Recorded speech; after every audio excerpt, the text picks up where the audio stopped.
Welcome into the Cowboys Report. I am Tom Downey. Some blockbuster trade targets for the Cowboys. So they've got 77 players right now on the roster. They've got 10 draft picks. That leaves 3 open roster spots. So I could very well see this team making cuts or wheeling and dealing again. They've been wheeling and dealing so far this offseason. They've been trading players, 4 players, Jaire Alexander. Maybe they could package some day 3 picks and try to get a starter at a spot they cannot fill with one of their first 3 picks in this year's draft. Before we get into it, 10 names plus one I cheated on. Name a player you want to trade for. Let me know in the comments of today's show. Let's begin with Jalen Ramsey, the cornerback. The Dolphins looking to find a destination for Ramsey. They're going to work together. That probably means the trade value is not as high as it will or should be. The money is the big issue here for the Cowboys. The cap hit's not that bad, $9.82 million. The new team cash, however, is $21.1, which is more than what they would normally like to trade for in terms of money. The cap hit then jumps in 2026. Plus, I don't know if Ramsey wants to be a Cowboy. He's harbored some grudges over the Cowboys. Legends telling me they were going to pick him and then not picking him in the draft. But, you know, new destination, new team, new money cures all ills there. But it'd be a splashy move where the Cowboys haven't made a splashy move in a long time.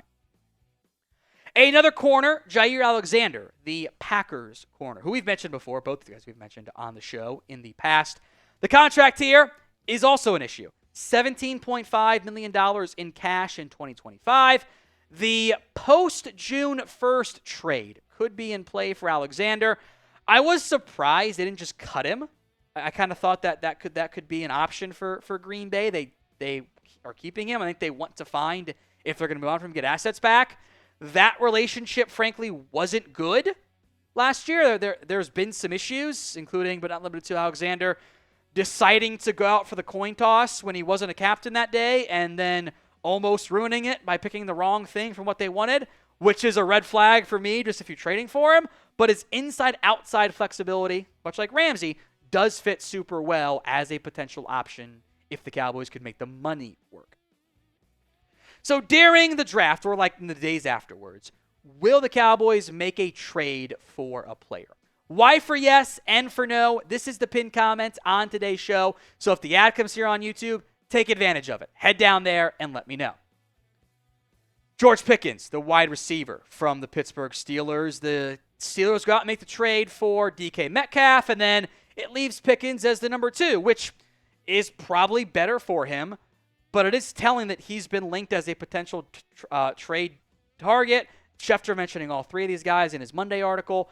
He's pretty cheap, though. 2025 cap it is a little over $4 million for Pittsburgh. They'd save $3.66, which is what the Cowboys would owe if they traded for Pickens. Almost at 1,000 yards last year. My issue is not the talent or the fit. He works as a big body X-receiver. It's the headspace stuff. Is he just going to throw tantrums and not do his job on the field and throw a fit and just be a headache and a borderline cancer? That is what I worry about there with Pickens. Because historically speaking, if you are a Steelers wide receiver and you leave and you're kind of a crazy person already, it doesn't get better when you go to your new team. Tyreek Hill, also on this list. Now, the Dolphins said, we're not going to trade Tyreek Hill. You know, if you give us two ones, we'll consider it. Wonder if that was posturing.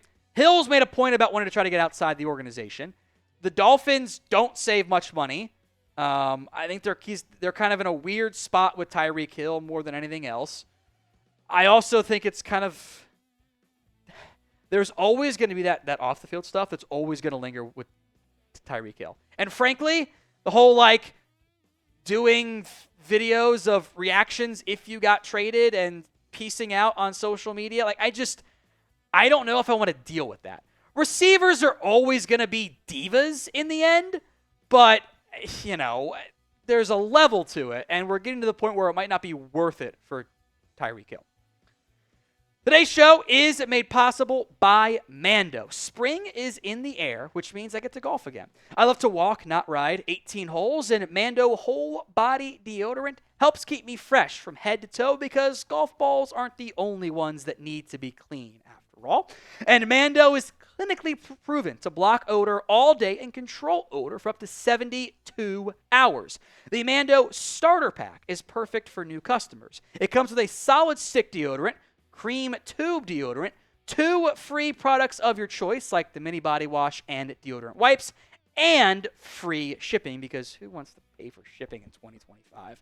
As a special offer for you guys, you get $5 off a starter pack with our exclusive code. That's over 40% off your starter pack when you use code CHAT at shopmando.com. That's SHOPMANDO.com. Support our show and tell them we sent you in the process. Smell fresher, stay drier, and boost your confidence from head to toe with Mando. The link, shopmando.com, and the promo code CHAT, C-H-A-T, will be in the comment section and the description of today's show. Kayvon Thibodeaux is next up here. This is a player the Cowboys were very high on the year he came out. He and Evan Neal were super high up on their board. The scenario here, which is kind of what Schefter alluded to too in his Monday article, Giants take Abdul Carter. They already paid Brian Burns. Now he's on the outside looking in. I think the cost might be a little bit more expensive from a draft trade perspective. The 5th-year option is also due to be picked up or declined for Thibodeaux. New team would owe a little under $5 million this year, but $14.75 if they picked up the option in 2026. But if you're looking for more of the blockbuster name mindset, Thibodeaux as a former top 10 pick would fit that mold. Let's talk some running backs here. And again, this is a, well, what if team does this in the draft scenario? And maybe the running backs don't count for blockbuster, but still. DeAndre Swift. Bears heavily linked to Ashton Genty. You don't need DeAndre if you spend a top 10 pick on a running back. Bears would save $6.6 million if they traded him of the $9.33 million cap charge. New team would owe $8 million for 1 year, $7.5 in year 2026 with no dead money out left on the contract. He had less than 1,000 yards last season. Thought he was better with the Eagles, which is how it tends to go with that offensive line. There are moments of frustrating vision from DeAndre Swift, but he's better than what the Cowboys have for now at the in the backfield. Now, if the Cowboys make any moves, draft or otherwise, we will have you covered. Hit that sub button, youtube.com/@CowboysTV. That's youtube.com/CowboysTV. More free Cowboys YouTube videos.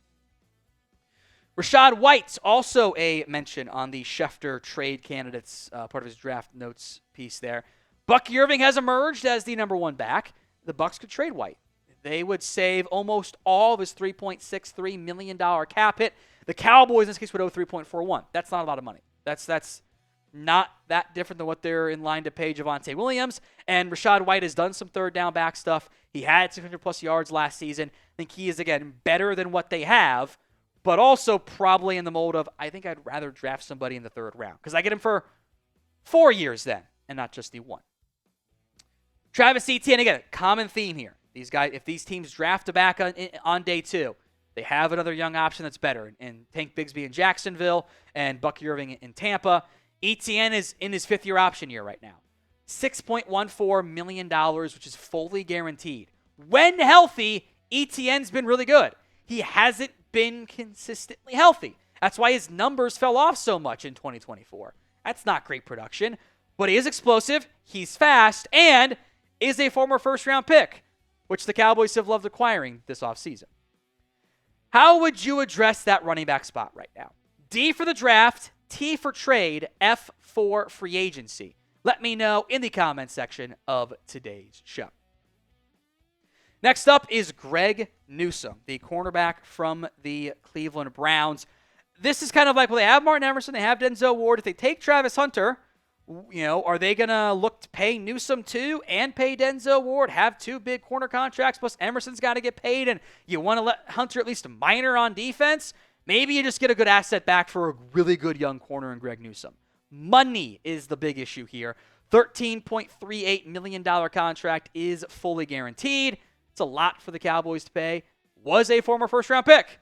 We spent time all those years ago on him as, hey, what could he be an option for Dallas in round 1? think he was a popular trade down target for us. I think we did a mock draft. We traded on took Greg Newsome even. So there is, I think, the potential interest in him. 10th, but I got a cheater to come up here in a second. This is not a blockbuster option. But I think it is okay, this actually makes a lot of sense. That's Andrew Billings. The Bears spent a second-round pick last year on Javon Dexter, a third-round pick on Zach Pickens. They signed Grady Jarrett. There is a chance they draft a defensive tackle early this year. That could make Billings, who has ties to the Cowboys with Matt Eberflus, a logical trade target. That's what I would do. You fill your other nose guard need by paying $2.5 million for Andrew Billings. The production is not eye-popping. That's okay. You're not asking your nose guard to be an eye-popping production player. It's not blockbuster. We'll get to the bonus target. That is a blockbuster.